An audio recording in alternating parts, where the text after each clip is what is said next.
तर ही गोष्ट राजा शंतनू स्वतः सांगत आहे. तर मी हस्तिनापूर नरेश राजा शंतनू शिकार खेळण्यासाठी गंगा नदी किनारी गेलो होतो. तेवढ्यात माझी नजर गंगा नदीतून बाहेर येणाऱ्या एका सुंदर युवतीवर पडली. तिला पाहून मी एकदम देहभान हरपून गेलो. मी एकटक तिच्याकडे पाहतच राहिलो आणि नकळत मी माझ्या हातातील धनुष्यबाण खाली ठेवले. मी रथातून खाली उतरलो आणि त्या सुंदर तरुणीच्या दिशेने चालू लागलो. तिचे ते सुंदर नयन माझे लक्ष वेधून घेत होते आणि माझे हृदय घायाळ करीत होते. माझी पावले आपोआपच तिच्या दिशेने वळली. ती सुंदर तरुणी सुद्धा माझ्याच दिशेने येत होती. जणू तिला माझ्या मनाची व्यथा समजली होती, अथवा तिला सुद्धा माझ्याप्रमाणेच प्रेममोह झाला असेल का? झालाही असेल, म्हणूनच ना ती सुद्धा माझ्याच दिशेने येत आहे असा विचार सुरू असतानाच ती साक्षात समोर येऊन उभी राहिली. क्षणभर मला काहीच सुचेनासं झालं काय बोलावं ते, परंतु लगेचच भानावर आलो. मी स्वतःची ओळख करून देत म्हटलं, मी हस्तिनापूर नरेश राजा शंतनू. पण तू कोण आहेस देवी? त्यावरती सुंदर तरुणी बोलली, मी गंगा आहे. तेव्हा मी म्हटले, मी इकडे शिकार खेळायला आलो होतो. गंगा म्हणाली, मग काय झालं महाराज? ते तर मला माहीत नाही, परंतु मला असं वाटू लागलंय की तुझे सुंदर रूप पाहून मी स्वतःच घायाळ होऊन जायबंदी झालो आहे. त्यावर गंगा बोलली, हे तर फार वाईट झाले महाराज. हस्तिनापूर राजाला सावध राहायला पाहिजे होते, कारण राजा विना सिंहासन म्हणजे कुण्या धनुर्धराचा खांदा. आता हस्तिनापूर राजाचं काय होईल महाराज? तेव्हा मी म्हणालो, आता हस्तिनापूर राज्य वाचवण्याचा एकच उपाय आहे. त्यावर गंगा बोलली, मग तर आपल्याला तो उपाय ताबडतोब करायला पाहिजे महाराज. मी म्हटलं, आता केवळ एकच उपाय आहे आणि तो सुद्धा केवळ तुझ्या हातात आहे देवी. तेव्हा न कळून गंगाने विचारलं, हा प्रश्न मी तुम्हाला उद्या विचारीन की हस्तिनापूर सारख्या बलाढ्य राज्याचे भवितव्य माझ्या हातात कसं काय? उद्या का आज का नाही? मी विचारलं, कारण प्रत्येक गोष्टीला योग्य वेळ असावा लागतो महाराज. असे म्हणून मी लगेच मागे वळली. ती लगेच मागे वळली, नदीच्या दिशेने जाऊ लागली. तसा मी तिच्या पाठमोरी आकृतीकडे पाहत राहिलो. पाण्यात शिरल्यानंतर तिने एकदा मागे वळून माझ्याकडे पाहिले, निस्मित हास्य केले आणि पुन्हा वळून चालत राहिली. जोपर्यंत ती दिशेनाशी होत नाही तोपर्यंत. ती पाण्यात अदृश्य होताच मी मागे वळून चालत रथापाशी आलो. मी रथात चढलो. मी आपल्या सारथीला म्हटले, सारथी, रथ हस्तिनापूरला घेऊन चल बरं. सारथीने माझ्या आज्ञेचे पालन करत रथ हस्तिनापूर राजाच्या दिशेने पिटाळला. आपल्या महालात आल्यानंतर रात्रभर मी झोपू शकलो नाही, कारण माझ्या डोळ्यासमोरून गंगेचा चेहरा हटत नव्हता. पाण्यातून बाहेर येऊन माझ्यासमोर येऊन उभी राहण्यापर्यंतचा प्रसंग जसाच्या तसा दिसू लागला होता. तिने स्वतःला दिलेला परिचय, मी शेवटी आपण विचारलेल्या प्रश्नाचे उत्तर आज न देता उद्याची मुदत मागितली. दुसरा दिवस कधी उजाडतो असं झालं होतं. आणि जसा दिवस उगवला तसा मी आपल्या सारथीला घेऊन पुन्हा गंगा नदी किनारी गेलो. पुन्हा ती सुंदर तरुणी पाण्यातून बाहेर आली. मी माझ्या समोर येऊन उभी राहिली. तेव्हा मी तिला विचारले, फार वेळ वाट पाहावी तर लागली नाही ना तुला देवी? गंगा उत्तरली, वाट तर पाहावी लागली, परंतु फार नाही. हा, आता आपण कालच्या विषयावर बोलू. तुम्ही म्हणाला होता की हस्तिनापूर राज्याच्या सुरक्षेचा एकच उपाय आहे. तेव्हा मी म्हणाले होते, मग तर तो उपाय तुम्हाला ताबडतोब करायलाच पाहिजे. त्यावर तुम्ही म्हणाले की हस्तिनापूर राज्याच्या सुरक्षेचा उपाय केवळ माझ्या हातात आहे. त्यावर मी म्हणाली, मी हा प्रश्न उद्या करेन. म्हणून आता मी इथून पुढे विचारते की हस्तिनापूर सारख्या महाशक्तिशाली राज्याची सुरक्षा माझ्या हातात कशी काय? तेव्हा मी म्हटले, जर तू माझ्याशी लग्न करून हस्तिनापूर राज्याची महाराणी बनायला तयार असशील तर ते शक्य आहे. त्यावर गंगा म्हणाली, मी लग्न करेन, परंतु. त्यावर मी म्हटले, हस्तिनापूर राज्यात परंतु सारख्या शब्दांना अजिबात स्थान नसतं देवी. मला तुझ्या सर्व अटी मान्य आहेत. फार नाही, फक्त एकच अट आहे. कोणती? लग्न झाल्यानंतर तुम्ही मला कोणताही प्रश्न कधीही विचारणार नाही. मी काही केले तरीही. ठीक आहे, मी तुला कोणताही प्रश्न करणार नाही. शिवाय याचे कारणही जाणून घेण्याचा कधी प्रयत्नही करणार नाही. आणि ज्या दिवशी तुम्ही त्याचे कारण विचाराल त्याच दिवशी मी तुम्हाला कायमची सोडून निघून जाईन. मंजूर आहे मला. त्यानंतर आम्हा दोघांचे गंधर्व पद्धतीने लग्न झाले आणि राजवाड्यात आले. हस्तिनापूरच्या प्रजाजनांनी आम्हा दोघांचे अंगावर फुले फेकून स्वागत केले. पहिल्या मधुचंद्राच्या रात्री मी तिच्या कमळ नयनी डोळ्यांमध्ये एकटक पाहत राहिलो. तेव्हा गंगेने मला विचारले, चंद्र अस्त होण्याच्या मार्गावर आहे आर्यपुत्र, आणि सूर्य उदय होण्याच्या मार्गावर आहे. आपण चुपचाप बसून माझ्याकडे काय पाहत आहात? तेव्हा मी म्हटले, चंद्र अस्ताला जिथं चालला आहे तिथे आपलं वर्तमान संपत आहे, आणि सूर्य उदय जिथे होत आहे तिथून आपले भविष्य उदयास येणार आहे. परंतु मी विचार करतोय, आपली भेट यापूर्वी का नाही झाली? आजपर्यंत मी फक्त रणभूमी आणि लढाईचीच भाषा शिकत आलोय, कारण मला शृंगारिक भाषा करता येत नाही. नाहीतर आज तुला जे सांगितले ते प्रिये की गंगे मला वाचव, कारण मला पोहता येत नाही. आज तुझ्या नयनाच्या सरोवराच्या पाण्यामध्ये मनसोक्त विहार करताना असं वाटतंय की या सरोवरातून कधीही बाहेरच निघू नये. असेच सदैव प्रीतीच्या सरोवरात डुबकी घेत राहावं. त्यावर गंगा म्हणाली, महाराज, नयन सरोवरात विहार करून झाले असेल तर आता सरोवरातून जरा बाहेर यावं. मी हस्तिनापूरच्या प्रजेकडे पाहावं. नाहीतर हस्तिनापूरची प्रजा बोलेल की महाराणीने आमच्या राजाला आमच्यापासून हिरावून घेतलं. तेव्हा मी म्हटले, महाराणी, सध्या मला प्रजेची अजिबात चिंता नाही. मला फक्त तुझ्या नयनाच्या सरोवरामध्ये असंच तल्लीन होऊन राहावं असं वाटतं. महाराज, भानावर या. मी लोक काय म्हणतील याचा विचार करा. सध्या मला कुणाचाही विचार करायचा नाही राणी, कुणाचाच नाही. महाराणीने मला खूप समजवण्याचा प्रयत्न केला, परंतु मी समजून घेण्याचा प्रयत्न करतच नव्हतो. त्यामुळे राज्यातील सेनापतीला फार मोठी चिंता पडली. ते महामंत्रीला उद्देशून म्हणाले, महाराजांना काय चाललंय कळतच नाही. सेनापतीजी, एवढी चिंता करण्याचे काय कारण? प्रजेकडे त्यांचे अजिबात लक्ष नाहीये. असे वाटते की ते प्रजेला एकदम विसरूनच गेले आहेत. तुम्ही असताना प्रजेला चिंता करण्याचं काय कारण सेनापतीजी? चारही दिशा एकदम सुरक्षित आहेत.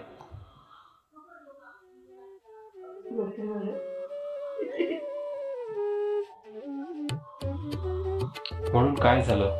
किती दिवस झाले असतील महाराजांना पाहून. आता त्यांचे दर्शन होणेही दुर्लभ झालंय. महाराज जरा वैवाहिक लग्नात व्यस्त आहे, वैवाहिक जीवनात व्यस्त आहेत, आणि त्यांना तो अधिकारच आहे, कारण राजा सुद्धा एक मनुष्यच आहे. त्यामुळे त्यांना सुद्धा वैवाहिक जीवनाची मजा लुटण्याचा पूर्ण अधिकार आहे. असे म्हणून, अरे म्हणून काय झाले? राजाचे प्रजेप्रती काही कर्तव्य आहे की नाही? त्याने प्रजेच्या सुखादुःखाकडे पण लक्ष द्यायला हवे.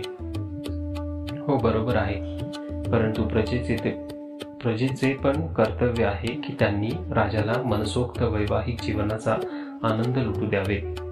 कारण राजा आनंदी तर त्याची प्रजा पण आनंदित राहील, म्हणून त्यांना वैवाहिक जीवनाचा रस उपभोगू दे.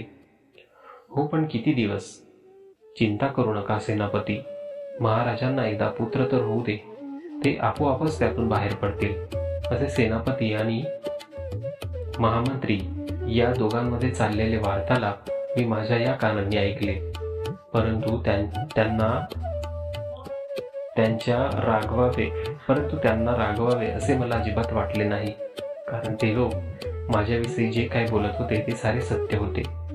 पण का कुणास ठाऊक, मी गंगेच्या इतका प्रेमात वाहत गेलो की हस्तिनापुराच्या त्या प्रजेला विसरूनच गेलो.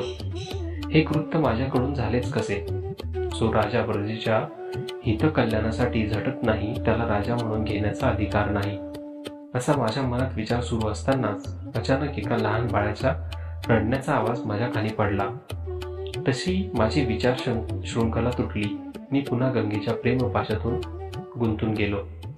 तसा महामंत्री म्हणाला, ते पहा, तो दिवसही आला. दासी धावत माझ्यापाशी आली. मी महाराणीला पुत्र झाल्याची खुशखबर मला दिली.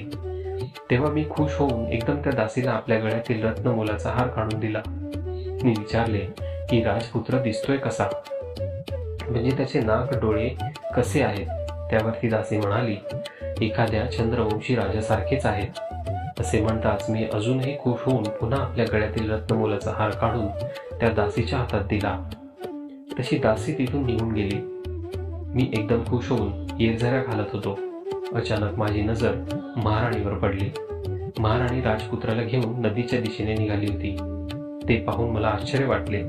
मी महाराणी राजपुत्राला घेऊन कुठे निघाली हे पाहण्यासाठी मी सुद्धा महाराणीच्या मागोमाग निघालो.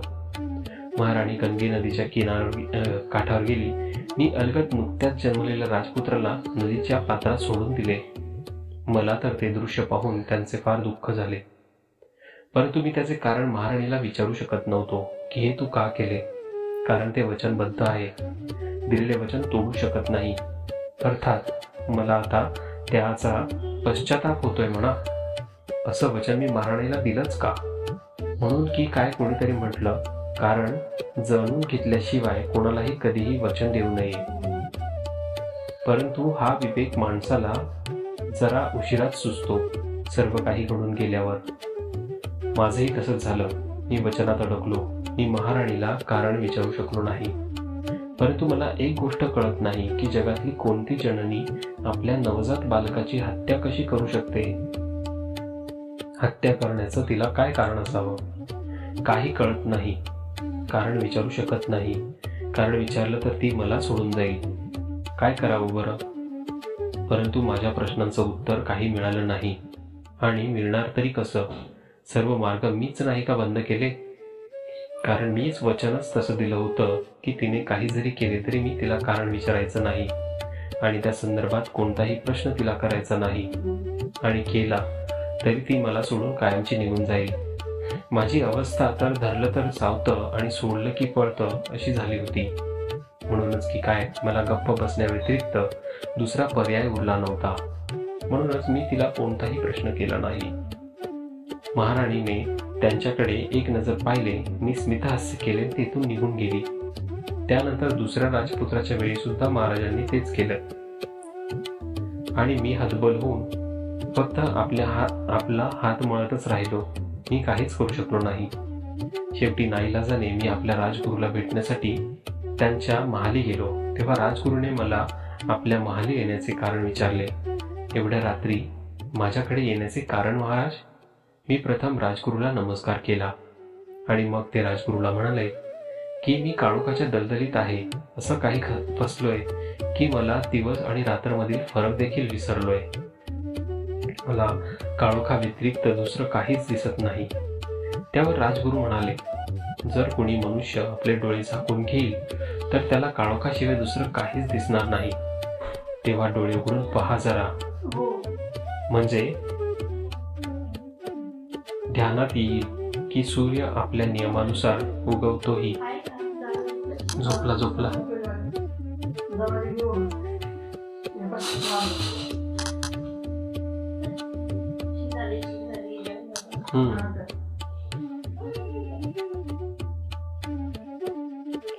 तेव्हा डोळे उघडून पहा जरा, म्हणजे ध्यानात येईल की सूर्य आपल्या नियमानुसार उगवतोही आणि मावळतोही. तसाच चंद्र आपल्या नियमित वेळेनुसार उगवतो. मी आपल्या शीतल प्रकाश पृथ्वीवर पसरवतोही. प्रकाश आत्मा आहे महाराज, आणि आत्माशिवाय शरीराला काहीच अर्थ उरत नाही. तर मग हा प्रकाश मला का दिसत नाही? कारण आपण प्रकाशाकडे पाहण्याचा प्रयत्न करत नाही, किंवा आपल्याला त्यात काही अडचण येत असेल तर ती अडचण दूर करण्याचा प्रयत्न करावा महाराज. तोच तर सर्वात मोठा जटिल प्रश्न आहे की माझ्या मनात तशी इच्छा असूनही मी ती अडचण दूर करू शकत नाही. अशी काय अडचण आहे महाराज? महाराणी माझ्या 2 राजपुत्रांची हत्या करून झाली आहे, तरीही मी तिला तिचे कारण विचारू शकत नाही. महाराणीने आपल्या 2 राजपुत्रांची हत्या केली तरी आपण चुपचाप पाहत राहिलात का?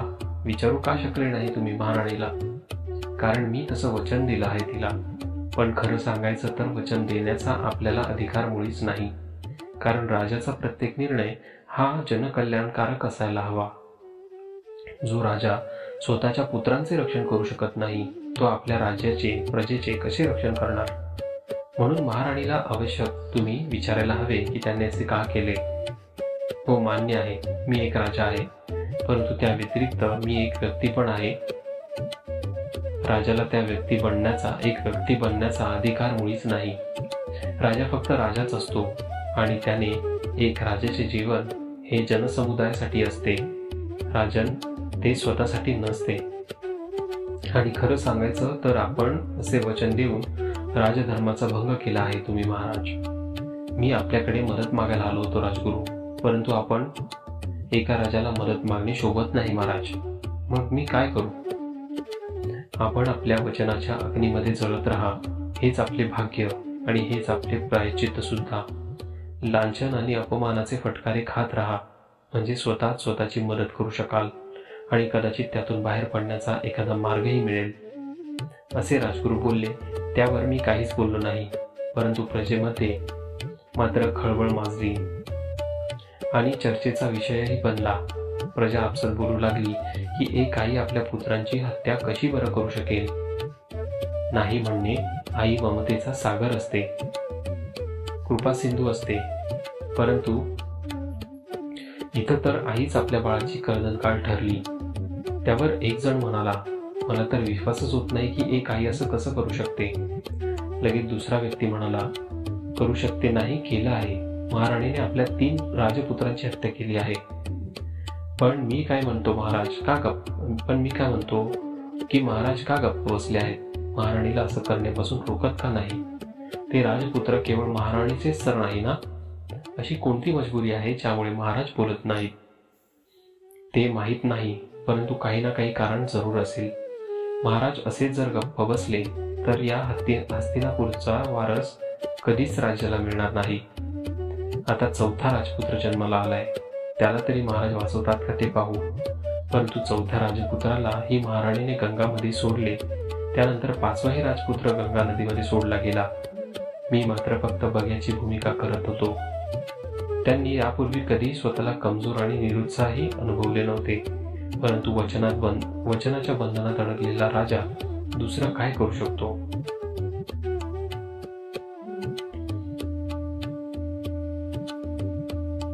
एक करता एकूण 7 राजपुत्रांची महाराणीने हत्या केली. तेव्हा राजमहालातील दासी आपापसात कुजबुजू लागल्या की एक आई आपल्या पुत्राला जन्म देताच कशी काय हत्या करू शकते.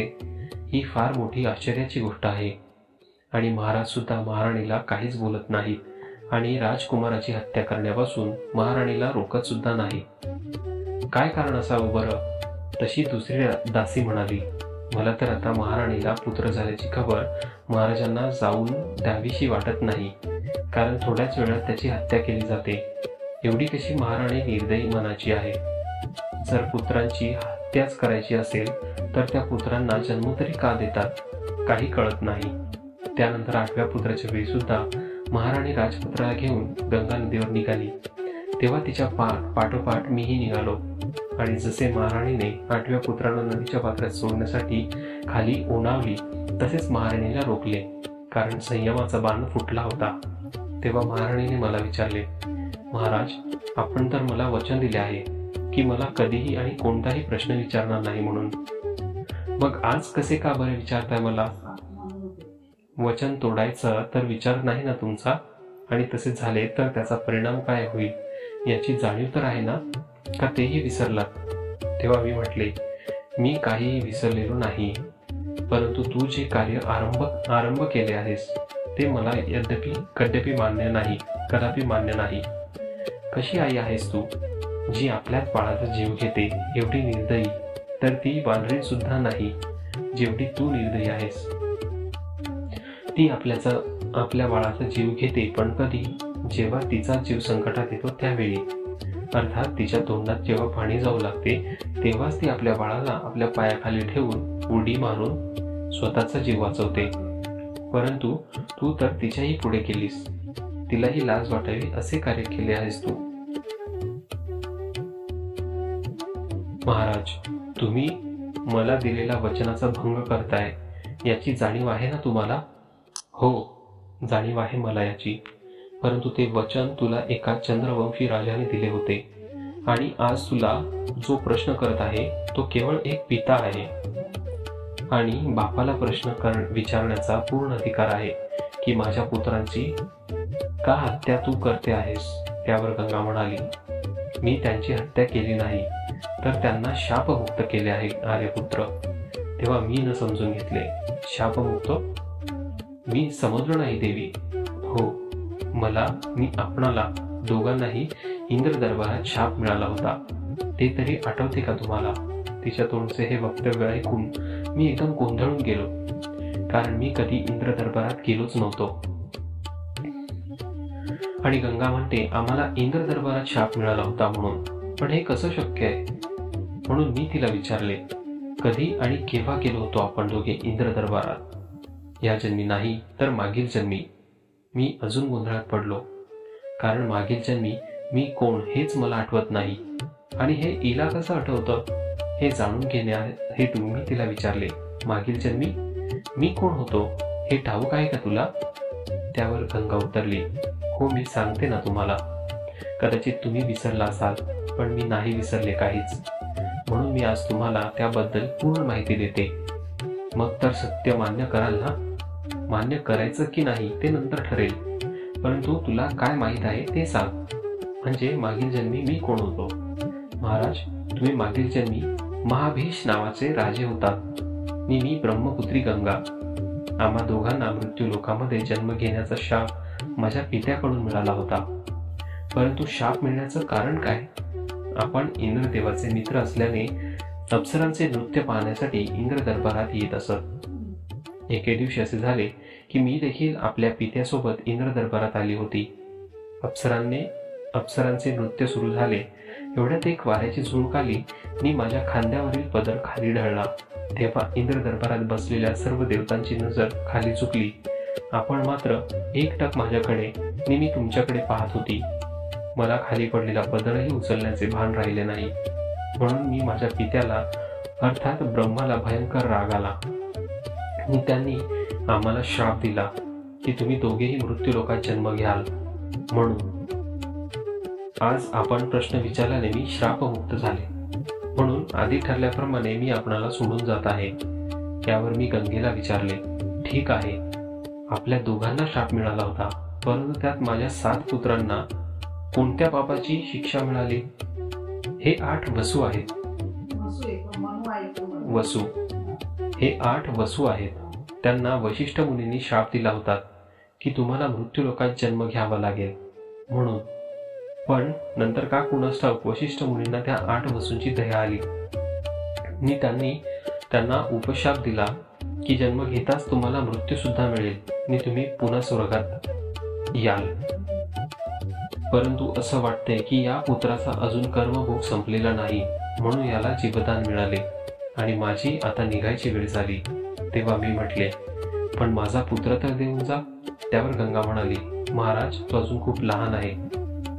तेव्हा काही दिवस मी त्याला माझ्याकडे ठेवून योग्य वेळी तुमच्या स्वाधीन करेल, अवश्य करेल. मी त्याचे देवव्रत हे नामकरण केले आहे. म्हणून पुढे मोठा झाल्यावर आकाश आणि पाताळ यांच्यामध्ये त्याला कोणते नाव पडेल हे मी आज सांगत नाहीये. असे म्हणून महाराणी गंगा 8व्या पुत्राला घेऊन निघून गेली.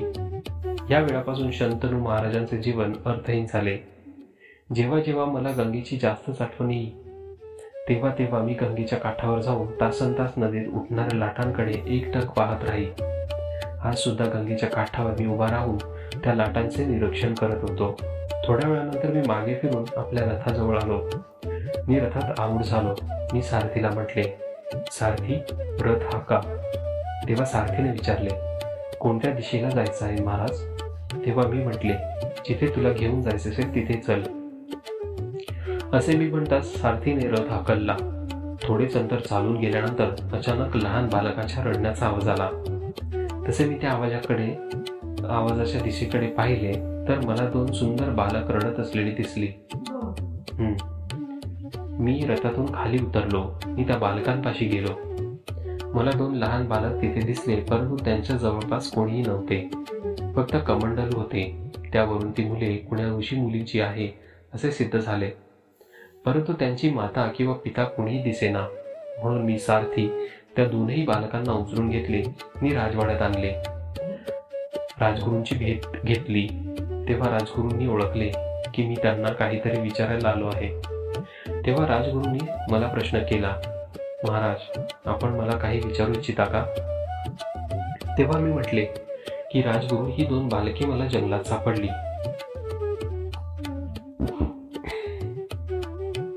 त्यांच्या आसपास कोणीही नव्हते. फक्त कमंडलूनी मृगजींवर ही दोन बाळे होती. यावरून ही मुलं कुण्या ऋषी मुनींची आहे यात शंका नाही.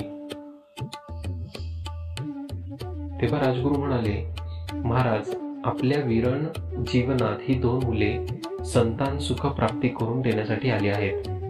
तेव्हा मी म्हटले की राजगुरू, तुम्हाला माहीत आहे की मला पुत्र आहे आणि त्याला गंगा स्वतः सोबत घेऊन गेली आहे.